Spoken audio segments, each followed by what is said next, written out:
entonces con Rodrigo Carrasco y su charla de las estrellas a tu celular, conectando investigación y aplicaciones. Bienvenido, Rodrigo.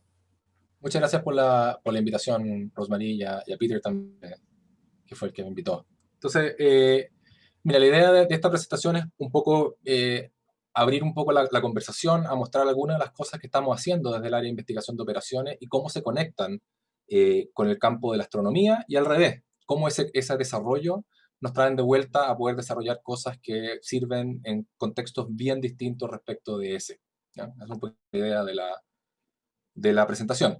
Como presentó Rosemary, yo soy profesor de la Facultad de Ingeniería y Ciencias de la Universidad Adolfo Ibáñez. Y bueno, ahí están algunos contactos si alguien está interesado en ver las cosas que estamos haciendo en el grupo de investigación, pueden ver por ahí.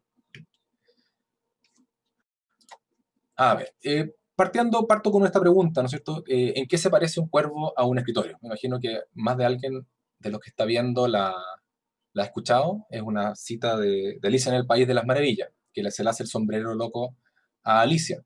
Y justamente Alicia después le dice, después tienen harta conversación entre medio, pero al final le dice el sombrero, sabes que yo no tengo idea cuál es la respuesta de este acertijo. Y Alicia le contesta, bueno, creo que podrían perder el tiempo o gastar su tiempo de una forma un poquito más útil que estar proponiendo adivinanzas sin solución. Y yo quería partir con esta frase porque me parece que justamente ese tipo de preguntas que al principio suenan sin solución es un poquito las preguntas que a uno le gusta desde el lado de la ciencia estar haciendo en algunos casos. En algunas áreas uno puede justamente hacer ese tipo de búsquedas de conexiones. Y me parece que, habiendo aprendiendo un poco todo el espíritu maker que hay detrás, es un poco también ahí, por eso le puse al sombrerero el logo, es un poco también el espíritu maker, es hacerse esas preguntas, cómo podemos conectar cosas, y el trabajo que viene después es justamente contestar ese acertijo. Y yo diría que Analytics, que es un término paraguas que se está usando de hace unos 5 o 10 años a todo el área de investigación de operaciones, de gestión de operaciones en general, son un conjunto de herramientas que hoy día yo diría que son herramientas que sirven para los makers, ¿ah? Que sirven para poder resolver problemas más complejos y que nos pueden ayudar a sofisticar aún más las cosas que se están desarrollando. Y en eso quería detenerme un poco a conversarles de qué se trata todo esto. Para ir un poquito atrás, ¿qué es lo que es Analytics? Analytics es el área de hacer el proceso científico sobre datos, y que nos ayuden a transformar esos datos en conocimiento. Pero no es con el objetivo, es con el objetivo de poder tomar mejores decisiones. Informs, que es una de las sociedades más grandes a nivel internacional del área de investigación de operaciones y management sciences, define justamente de esa forma lo que es Analytics. A ellos ha sido lo que han ido empujando justamente este concepto. Y lo que busca es decir, ¿sabes qué? Está bien, hay un montón de herramientas y está súper común el contexto de vamos a pasar de datos a información, pero uno en realidad no quiere parar en eso, sino que quiere pasar de datos en realidad a decisiones. ¿Cómo tomamos mejores decisiones? Y hay un montón de herramientas que se han ido desarrollando en el tiempo justamente para lograr ese tipo de cosas.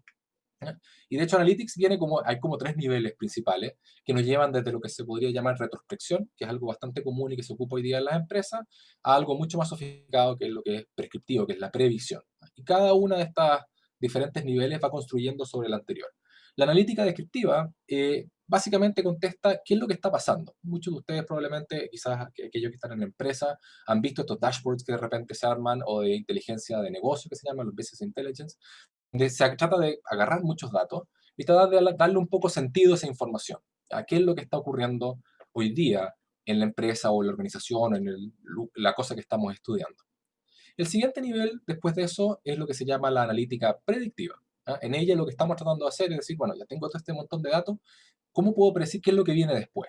Y eso ha estado tremendamente en boga últimamente, ¿no es cierto? Las herramientas de Machine Learning, inteligencia artificial, cada uno tiene diferentes formas de llamarlo, pero básicamente es un paraguas que lo que está haciendo es tratando de agarrar un montón de datos y tratar de, con esos datos, generar algo de información hacia adelante que puede pasar. Y el último nivel es lo que se llama la analítica prescriptiva, que es prescribir acciones, es poder decir, bueno, ahora que conozco esta información, ¿cuál es el mejor camino a tomar? ¿Cuál es la mejor decisión que yo puedo tomar, dado los objetivos que yo tengo en este problema? Y de hecho es una cosa que ha aumentado muchísimo estos últimos años gracias a 3 elementos fundamentales. Por un lado tenemos obviamente el concepto de datos. La cantidad de datos hoy día es muchísimo más grande, se está creando cada día una cantidad enorme de datos, y no solamente en lugares especiales como los que voy a conversar hoy día, que son los telescopios, sino que también en las propias empresas. En las propias empresas hoy día están generando una gran cantidad de información, y ellos pueden ocupar esa información para poder tomar mejores decisiones. Y esa información hoy día tenemos, justamente, que lo pongo acá, los algoritmos para poder procesarla. Eso es otro elemento fundamental que muchas veces queda escondido un poco atrás, pero los algoritmos han sido justamente, y se los voy a mostrar un poco más adelante en esta presentación, en la diferencia que han hecho respecto de hace 10 años atrás, las cosas que podíamos hacer hace 10 años atrás, con esa misma capacidad computacional que la que tuviéramos hoy día, podemos hacer mucho más con eso. Y por último, obviamente, no hay que dejarlo de lado, la capacidad de cómputo. La capacidad de cómputo ha crecido muchísimo en estos años. Es común escuchar comentarios como los teléfonos de hoy día, ¿no es cierto?, tienen más capacidad computacional que los mejores computadores hace 10, 15 años atrás, que no deja de ser cierto, pero en realidad es la combinación de todas estas cosas la que ha ayudado a poder desarrollar todas estas metodologías. La gran boga que tiene hoy día el tema de Machine Learning, ¿no es cierto?, de Deep Learning y todo este tipo de herramientas para poder predecir y encontrar patrones, se basa principalmente en que tenemos estas tres cosas en conjunto. Tenemos una gran cantidad de datos que nos ayuda a poder entender qué está pasando. Tenemos algoritmos que nos permiten analizar esa cantidad de datos gigantes, y tenemos la capacidad computacional de poder hacerlo. Y todas estas cosas se ven potenciadas aún más el acceso a muchas de estas cosas en la nube. Hoy día hay un montón de servicios que te permiten, sin necesidad de ser un experto, poder abrir y montar servidores, tener una gran cantidad de capacidad computacional en la nube sin los gastos que implicaban anteriormente. En la charla anterior tenía muy interesante todo lo que estaba mostrando justamente de toda la capacidad computacional que se requería para hacer alguna de esas cosas y la necesidad de tener supercomputadores.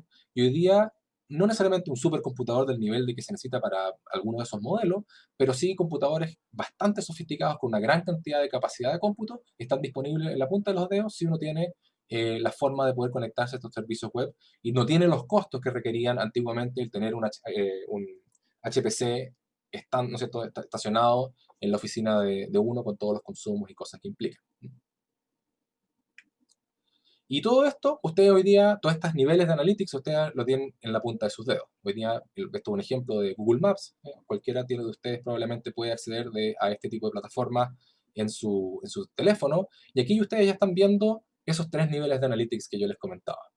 Por un lado, están viendo, ahí pintan en colores, ¿no es cierto?, dónde están las diferentes cosas que están pasando en la calle. Esa es la analítica descriptiva, nos está mostrando en este momento cómo está el nivel de congestión en cada una de las partes de ese camino, y en un caso lo está poniendo en algún tipo de colores, y en otro caso en tonos de gris, para resaltar cuál de los caminos es. Además, está haciendo la analítica predictiva. Me está mostrando aquí que si yo viajo por este camino, me voy a demorar 30 minutos, por este 36, por este 35. O sea, efectivamente está haciendo el trabajo de predecir, si yo me voy por ese camino, cuánto me demoraría, dado los tiempos que hay de viaje, dado la predicción que tienen ellos del tráfico que va a haber por ese camino, etc. Pero en realidad la cosa que más valor, y por la razón por la que estamos ocupando esta aplicación, es por la parte prescriptiva. De todos los infinitos, no es infinito, pero la gran cantidad gigante que tenemos de caminos, que hay en este caso el ejemplo que estoy dando, es desde la Universidad Adolfo Ibáñez en Peñalolén hasta las oficinas del Observatorio ALMA, de la cantidad gigante que hay de caminos, nos da 3. ¿Cómo llegar a esos 3? Y lo hace en un tiempo muy, muy pequeño. Y no es que necesariamente esto mande los datos al servidor de Google o de Waze y ahí levante un servidor gigante, sino que efectivamente hay una cantidad enorme de algoritmos que se han ido desarrollando en el tiempo que nos permiten hacer este tipo de cálculos muy, muy rápido. Entonces, esa es un poquito la potencia que tiene hoy día el nivel de analítica prescriptiva, que nos permite, de problemas que son muy complejos, con muchas posibilidades, tratar de limpiar un poco eso y encontrar cuáles de esas decisiones son las mejor que podríamos estar tomando. Y voy a pasar ahora en 2 pedacitos, voy a ir comentando un poco los 2 niveles que yo encuentro que muestran cómo avanza el tema de la analítica. Yo siento que el primer paso, que es la analítica predictiva, como les comentaba, es lo que está muy común hoy día, es la que nos lleva desde los datos a la información. ¿Ya?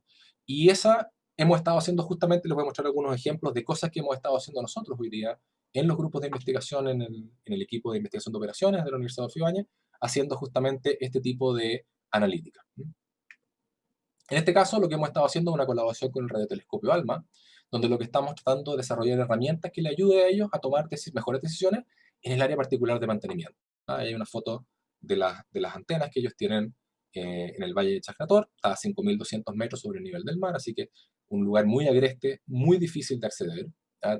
Con poco oxígeno, y además tienes esta colección de 66 antenas que tratan de funcionar al unísono, tratando de justamente hacer las observaciones científicas y hacer la ciencia transformacional que llaman ellos, con las herramientas que tienen. Y la problemática que ellos tienen es justamente que la cantidad de datos que generan es gigante. Ellos están generando del orden de 30, 50 gigas de datos diarios, de datos operacionales. ¿Ah? Estos no son datos que son científicos, ¿ah? No son las imágenes que ellos después vemos en los diarios con lo del agujero negro o el centro de la galaxia, cosas por el estilo.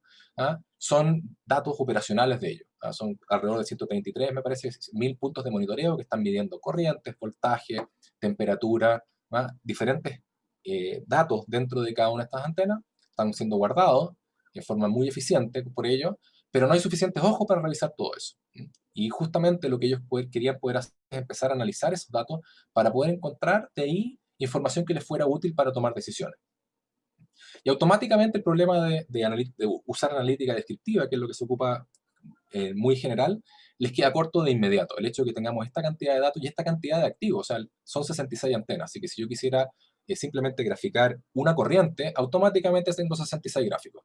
¿Ah? O sea, ya eso hace muy difícil el poder estar analizando cada uno de estos elementos, y esos son solamente las antenas, además está el correlacionador, hay un montón de otros equipos asociados al funcionamiento correcto del telescopio, ¿ah? Y necesitamos poder empezar a automatizar el encontrar los patrones que permiten justamente monitorear cómo está funcionando esto. ¿Ah? Cosa que ellos se pueden enfocar en lo que realmente quieren hacer, que es desarrollar ciencia. ¿Ah? Su producto final es descubrimientos científicos que no se habían podido hacer antes, y para poder hacer eso, ojalá tener el sistema funcionando lo mejor posible o durante la mayor cantidad de tiempo posible.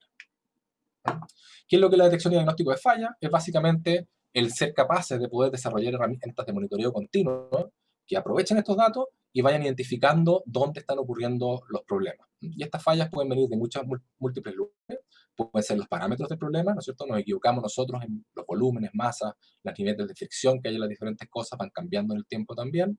Esos parámetros que uno pone en los modelos pueden ir cambiando. También están los problemas en los actuadores, motores, válvulas, a todo tipo de cosas que permiten que las cosas se muevan y funcionen. También pueden estar los sensores, que está todo funcionando bien, pero el sensor se echó a perder, bueno, me está entregando datos que están erróneos. ¿Cómo logro identificar eso?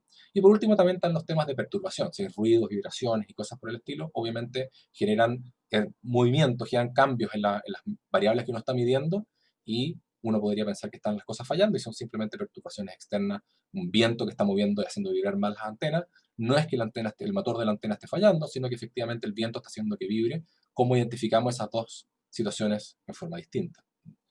Y obviamente las fallas, lo que se entiende como fallas, son desviaciones de esta operación normal, donde puede tener efectos completamente diametrales. ¿Ah? En el caso de un viento, por ejemplo, que no es un problema de un motor, podría dar vuelta a una de esas antenas si uno no está preocupado de detenerlas o protegerlas. Por otro lado, si es el motor el que está fallando, quizás podemos echar a perder algo que está internamente en el telescopio. ¿Ya? Entonces, tiene efectos bien distintos el no tomar en consideración de alguna u otra falla.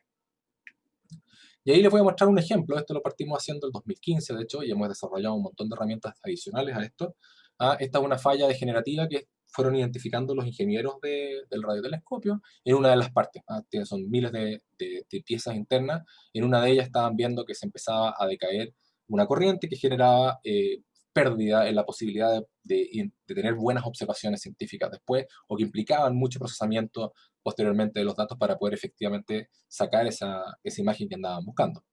Y acá ustedes pueden ver un ejemplo de una de las antenas, de una de estas piezas, y ven claramente, se ve súper obvio ahí que hay tres corrientes que están cayendo, ¿no? La verde, la roja, la azul y esta como celeste que hay ahí. Así que yo me imagino que muchos dirán, oye Rodrigo, pero eso es como bien trivial, lo podría ver cualquier persona que revisara esto todos los días, lo vería bien fácil esto. Y el problema es que, claro, en Expost, ahora que yo les puse las escalas correspondientes y que lo amononé para que lo viéramos acá, efectivamente se ve obvio. pero se ve obvio porque ya sabemos qué es lo que andábamos buscando, ¿ya? Y de hecho, si ustedes miran un poco ahora la escala, van a ver que la caída de corriente es tremendamente pequeña, 70 miliamperes, bastante chiquitito, y esto está ocurriendo en un rango de 700 días. De hecho, cuando empezó a ocurrir el problema, en realidad los ingenieros estaban viendo esto, ¿ya? Aquí, ahora porque saben que también hay un decaimiento, me imagino que están posiblemente viendo que hacia la derecha están como cayendo las cosas, ¿ah? Pero si yo no les hubiera avisado esto, probablemente pensarían que simplemente hay un poco más de ruido y no sabemos lo que hay, ¿ya? Y lo que necesitamos nosotros aquí es poder desarrollar herramientas que en este momento sean capaces de poder identificar que hay algo que está funcionando incorrecto, que podamos ser capaces de separar el funcionamiento y la dinámica de la pieza con el ruido que tiene encima y separar, obviamente, como les decía, el tema de analítica descriptiva. No me sirve solamente saber que la cosa está fallando o no está fallando, sino también me gustaría poder saber cuándo va a ser la falla tan terrible que ya no voy a poder ocupar esto y lo voy a necesitar cambiar. Y esto porque efectivamente tenemos este problema que el lugar no es un lugar tremendamente accesible, con lo cual saber a priori cuándo va a ocurrir esa falla nos ayuda a mandar a fabricar esta pieza. No son cosas que uno puede ir a comprar a cualquier ferretería, obviamente, así que tenemos que mandar a hacer esa pieza y poder arreglarla y preocuparnos de que esté disponible para poder hacer el cambio antes de que deje la antena completa inusable si es que es una pieza crítica. Y ahí hemos desarrollado un montón de herramientas por el lado de, ¿no es cierto?, analítica predictiva. Ahí hemos estado ocupando herramientas de todo tipo. A las quienes estén interesados después les puedo compartir la referencia de los diferentes artículos y herramientas que hemos desarrollado. Y hemos estado ocupando desde redes neuronales, sistemas de clasificación y sistemas de modelo, que lo que hacen justamente es ir identificando diferentes patrones en los datos y ayudarle a la gente de mantenimiento a que sean capaces de poder, en vez de estar preocupados ellos, de estar mirando todos los datos, simplemente enfocarse en aquellos datos que efectivamente están funcionando de una forma distinta y que puedan entender además en qué dinámica están funcionando y cuándo puede ocurrir esa falla para poder atenderla, ¿ya? Aquí estamos, esto fue un trabajo que hicimos con José Luis Ortiz del radiotelescopio. Esto es un trabajo que hemos hecho con Gonzalo Ruz, que también es profesor de la Facultad de Ingeniería, y con nuestro alumno de doctorado, que es Anthony Cho. Y esto lo hicimos con alumnos de pregrado hace un par de años, que son sistemas de clasificación, que son Jean-Paul Wittkowitz y Consuelo Norambuena. También, de nuevo, agarrando información que tienen ellos y poder ayudar a que se levante una bandera que diga, mira, esta pieza está funcionando de esta forma, así que ojo.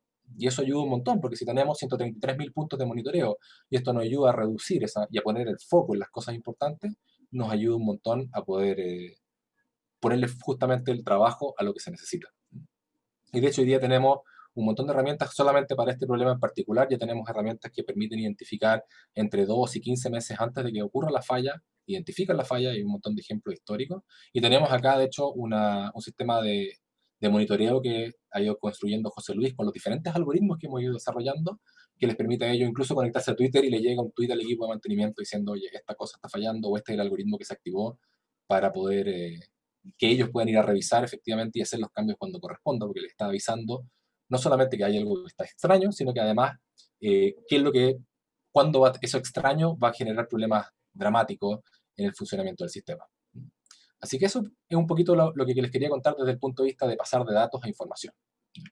Pero yo creo que hay un paso adicional que muchas veces queda escondido debajo de la alfombra, que es el paso ahora de información a decisiones. Y nos interesa justo poder decir, bueno, y ahora que llegamos a las decisiones, ¿cómo podemos tomar esas decisiones? Y lo que queremos nosotros desarrollar con ellos, y lo que estamos trabajando justamente ahora con Anthony, es herramientas de poder hacer prescripción de cómo hacer actividades, ¿ya? ¿Qué es lo que hay que hacer en cada momento para poder avanzar? Y ese es el desafío que tenemos. Si yo le pasara a ustedes esta app, ¿no es cierto?, de viaje, donde simplemente le pongo a ustedes los colores de las calles, con qué tan terrible está el tráfico, probablemente ninguno de ustedes usaría esto, porque simplemente ven el tráfico y dicen, chuta, la realidad yo no quiero que me pasen toda la información, no quiero que me pasen datos a información, yo quiero que en realidad me pasen información a información accionable, a tomar decisiones.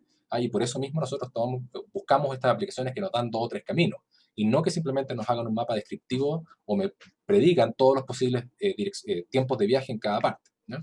Y lo que estamos haciendo justamente es hacer hoy día con ellos un sistema de mantenimiento que llamamos prescriptivo, que agarra estos modelos y les diga, bueno, en qué momento juntar cosas que están fallando para poder hacer un mantenimiento de la mejor forma posible y aprovechar las oportunidades que tienen a veces cuando se apagan algunas cosas de poder hacer la mejora en forma automática. Y ahí justamente es donde yo creo que está el valor, y por eso quería contarles de esto, de lo predictivo de lo prescriptivo. La analítica predictiva lo que está haciendo es justamente ocupar datos del pasado y hacer un mejor uso de estos datos del pasado. Por el contrario, la analítica prescriptiva lo que está haciendo es ver todas las posibles decisiones hacia adelante. Ahí por eso puse esa imagen de Doctor Strange, ¿no es cierto? Cuando dice, miré 14 millones de posibles futuros, estoy eligiendo cuál es el mejor. Y lo que está haciendo la analítica prescriptiva es justamente eso, ver cuáles son todos los posibles caminos hacia adelante y escoger la mejor. Y justamente la optimización matemática hace justo eso. Tenemos hoy día herramientas que permiten agarrar esos miles de millones de caminos, identificar de forma rápida y eficiente cuál de ellos es el mejor. No uno de los mejores, el mejor de todos ellos.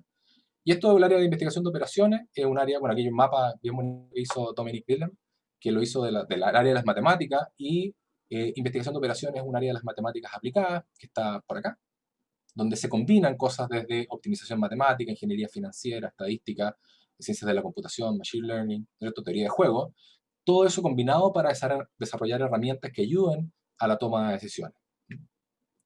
De hecho, es un área que partió relativamente nueva comparado con todas las otras áreas que han aparecido en esta charla. Partió durante la Primera y Segunda Guerra Mundial, donde matemáticos empezaron a ayudar a las fuerzas aliadas, en particular Inglaterra, a ver cómo tomar mejores decisiones para, por ejemplo, dónde ponemos radares en la costa sur de Inglaterra para detectar lo antes posible la llegada de aviones alemanes para evitar el bombardeo de Londres, por ejemplo. Eso fue justamente modelos matemáticos que se desarrollaron para identificar, dado los costos que tenía instalar cada unidad de radar, cómo hacer la mejor cobertura de la forma más barata posible.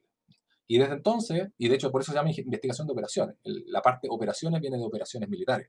Y de entonces cambió obviamente a operaciones de todo tipo, operaciones logísticas, operaciones de gestión de operaciones, donde se han desarrollado modelos para justamente poder tomar esas mejores decisiones. Y, por ejemplo, les quería contar un ejemplo particular que es súper común de ver en muchas revistas y especialmente con las aplicaciones de Machine Learning, el tema del vendedor viajero.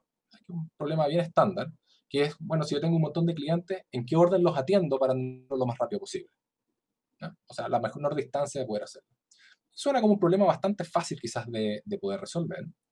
Y de hecho es un problema bastante antiguo. De hecho, la primera vez que apareció este problema fue en los años 50. De hecho, es un recorte de la revista Newsweek que estaba armando un desafío para visitar las 49 ciudades dentro de Estados Unidos y hacerlo de la forma más rápida posible. Esto lo saqué de un recorte de la página de Bill Cook, que es un profesor de la Universidad de Waterloo, que ha trabajado muchísimo en este problema. Tiene una charla muy, muy entretenida. Si les interesa el tema del vendedor viajero, la pueden encontrar en YouTube.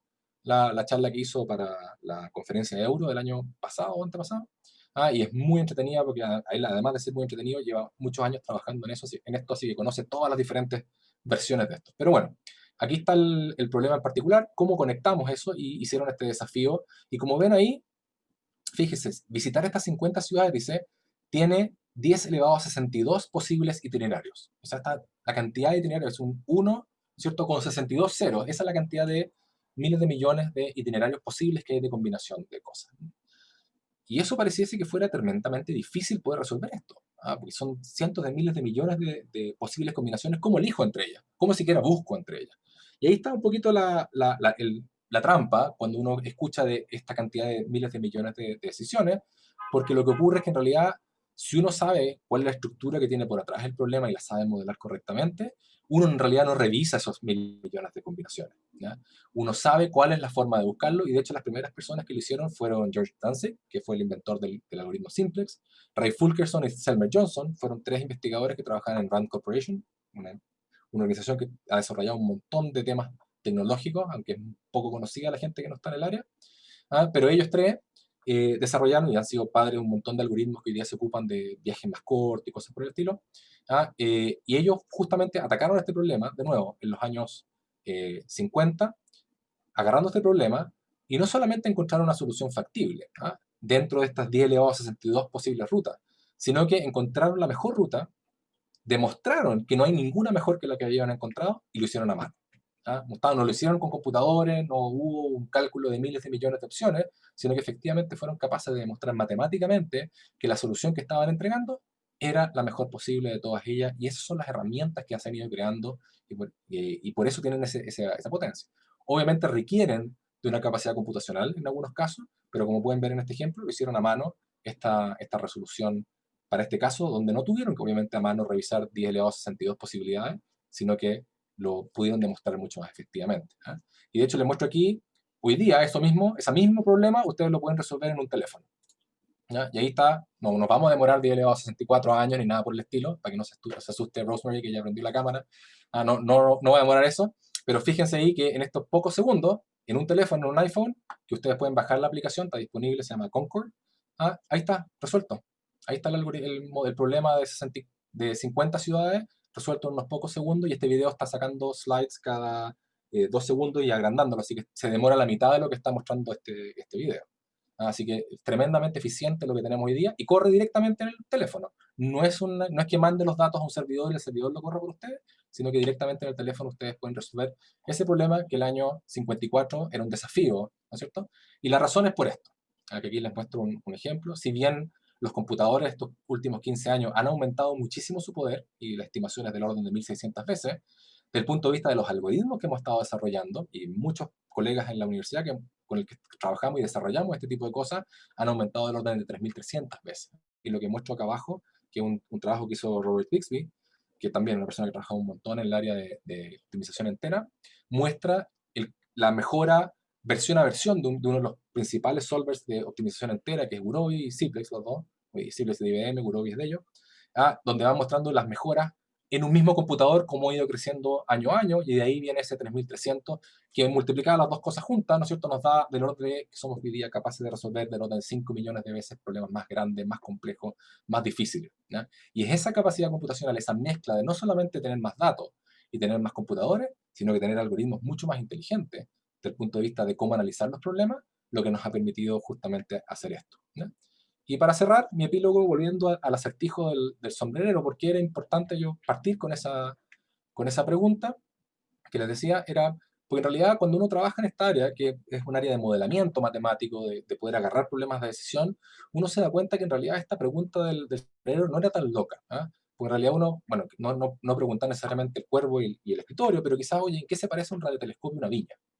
También parece una pregunta media rara, pero en realidad lo que uno quiere preguntar con esto es de qué forma los observatorios, por ejemplo, se parecen a otras industrias. Y esa ha sido un poco la pregunta que hemos estado tratando de resolver nosotros con el equipo que estamos trabajando en este tipo de problemas, porque hay un montón de similitudes que uno no se ha dado cuenta y que existen ahí atrás. Por ejemplo, en este caso les muestro ahí donde están las diferentes antenas de ALMA, el problema de reconfigurar el arreglo de cómo pongo las antenas en los diferentes lugares, si uno lo analiza como un problema de decisión y lo modela como un problema de decisión, es tremendamente parecido al problema. Bueno, ahí está, hay una foto ahí, perdón, del transportador que hace este trabajo. Hay una camioneta ahí al lado, para que vean la diferencia de tamaño de esas dos cosas. Son gigantes, son antenas de 150 toneladas, ¿no es cierto? Es un transportador con 28 ruedas funcionando al unísono, moviendo esto con la menor vibración posible. Bueno, y ese movimiento, ese problema que se ve tan lejos de lo que uno podría pensar que está cerca de algún problema que uno lo atañe, es súper parecido al problema de embotellamiento de una viña. ¿Cómo ordeno las cosas para que estas cosas efectivamente, el tiempo de setup entre un tipo de botella y otro tipo de botella, cómo ordeno todas estas cosas, es exactamente un problema muy parecido al que tienen en ALMA en resolver en este tipo de configuraciones. ¿No?